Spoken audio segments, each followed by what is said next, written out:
You wake up before sunrise. The room smells like sweat, oil, and damp stone. Around you, dozens of men are already awake. Some are stretching, some are praying, some are staring silently at the floor. In a few hours, one of them may be dead, and it might be you. This is life as a Roman gladiator. When most people imagine gladiators, they picture doomed slaves thrown into an arena. That happened, but the real story is stranger. Many gladiators became famous, some became rich, a few even became the biggest celebrities in the Roman world. Yet every time they stepped into the arena, death stood only a few feet away.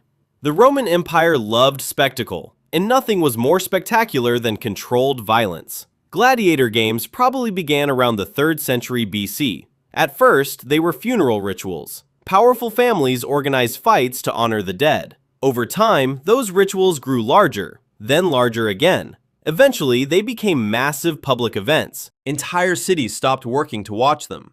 Why were Romans so fascinated by these fights? Part of the answer was entertainment, but there was something deeper. Romans admired courage. They admired discipline. They admired the ability to face death without fear. A gladiator displayed all three, even if he was a slave, even if he was a criminal, even if society considered him dishonorable. The moment he entered the arena, thousands watched him as a symbol of bravery. Most gladiators were men. Many were prisoners of war. Others were criminals sentenced to fight, but some volunteered. That surprises modern people. Why would anyone volunteer? Because fame was powerful. Success in the arena could bring money. It could bring gifts. It could bring admiration. Ancient graffiti sometimes celebrated famous fighters the way modern fans celebrate athletes. One gladiator might have thousands of supporters. Women reportedly admired successful gladiators. Children collected stories about them. Some even became household names. But before the fame came training, relentless training. New recruits entered gladiator schools called ludi. These schools were run by trainers known as lanistae. Life inside was strict. Every movement was monitored. Every mistake was corrected. Every weakness was exposed.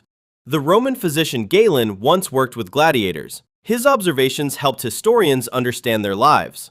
According to evidence from archaeology and ancient writings, gladiators followed specialized diets and training routines.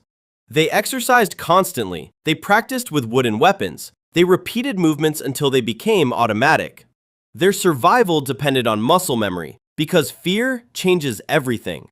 Imagine standing in front of an armed opponent. Thousands of people are watching. The noise is deafening. Your heart is pounding. Could you think clearly? Could you fight effectively? The best gladiators learned how. Not all gladiators fought the same way. Different classes existed. A murmillo carried a large shield and sword. A retiarius fought with a net and trident. A thrax used a curved blade. Each style created unique matchups. The audience loved the variety. It was almost like watching different sports teams compete. But unlike sports, mistakes could become fatal. Hollywood often shows gladiator fights ending in death. The reality was more complicated. Training gladiators was expensive. Keeping them alive made economic sense. Historian Georges Ville analyzed surviving records and concluded that many matches did not end with a death. Owners wanted their investments protected. Crowds wanted skilled fighters to return. A dead champion could not sell tickets. Still, death remained common enough to be terrifying. Injuries were everywhere. Broken bones, deep cuts, permanent scars. Every veteran carried reminders of past battles.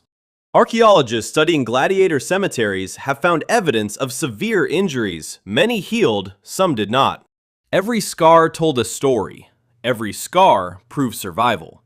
The largest arena of all was the Colosseum. Colosseum, completed around AD 80, it could hold tens of thousands of spectators. Imagine walking into that structure.